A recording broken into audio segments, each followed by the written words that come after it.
कल 18 तारीख पूरे देश में राजभवनों का घेराव किया जाएगा कांग्रेस की तरफ से।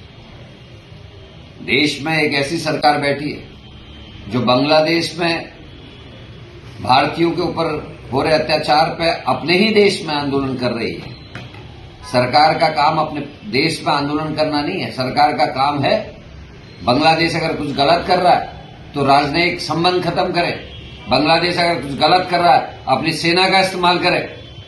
अपने प्रदेशों में इस तरीके से भोंडा प्रदर्शन करके केवल वोटों का ध्रुवीकरण की जो राजनीति हो रही है, हम उसका विरोध करते हैं। मणिपुर के लिए आप चुप हैं, जहां बहनों को निर्वस्त्र करके घुमाया जा रहा है, जहां बहनों के बलात्कार हो रहे हैं, जहां लोगों को मारा जा रहा, हत्या की जा रही, बम डाले जा रहे, लोगों के घर और प्रतिष्ठान जलाए जा रहे, उस पर आपकी चुप्पी है? क्या वो हिंदुस्तानी नहीं है? आप एक बार भी 1.5 साल में मणिपुर नहीं गए हजू? मौनी बाबा से भी बड़े बाबा हैं आप। हमारे केदारनाथ के गर्भगृह के नियम तोड़ते हैं। सोने की चोरी पे चुप्पी, अंकिता भंडारी की मृत्यु पे कानून पे चुप्पी। यह हमारा कल का कार्यक्रम का एक अंग है। दूसरा, आपके एक साथी ने, हम दो हमारी सरकार के एक साथी ने देश के उपभोक्ताओं को नहीं, कई विदेशियों को भी जो निवेशक हैं उनके संग छल करने का काम किया। अमेरिका की न्याय प्रणाली ने उसके खिलाफ समन जारी किया है। दूसरी तरफ आप एक ज्वाइंट पार्लियामेंट्री कमेटी का गठन करने की बात विपक्षी दल कर रहे हैं, आप उसके लिए तैयार नहीं। क्या कारण है अडानी को आप बार बार बचाने का काम कर रहे हैं?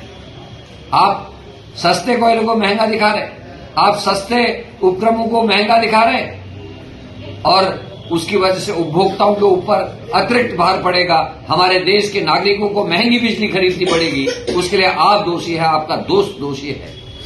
पोर्ट में 3000 करोड़ रुपए का नशा पकड़ा जाता है, सीआईएसएफ की टुकड़ी को वहां से हटाया जाता है और प्राइवेट सुरक्षाकर्मी वहां लगाए जा रहे हैं। ये क्या चल रहा है इस देश में? हमारे उत्तराखंड में अंकिता से लेकर ममता जोशी बहुगुणा तक संतरेसा में 14 साल की बच्ची का बलात्कार, हत्या और 13 साल की माइनॉरिटी की बच्ची का बलात्कार आईएसबीटी देहरादून में हो जाता है। उत्तरकाशी में 4 SC/ST की बहनों का बलात्कार होता है, कोई न्याय नहीं मिलता। जगदीश हत्याकांड से लेकर हमारे कितने ऐसे लोग हैं जिनके ऊपर ऐसी कार्रवाई हो गई, आप चुप हैं। पूरा प्रदेश 8-9 हिमालय राज्यों में महिला अपराध में पहले स्थान पर खड़ा है और ये हम नहीं कह रहे, आपकी सरकार का NCR भी कहता है इस बात को।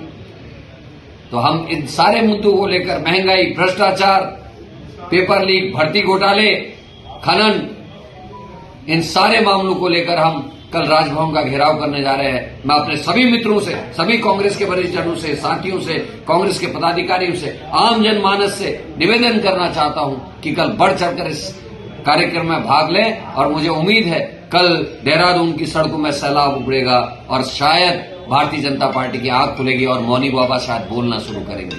धन्यवाद। आप सब आमंत्रित हैं।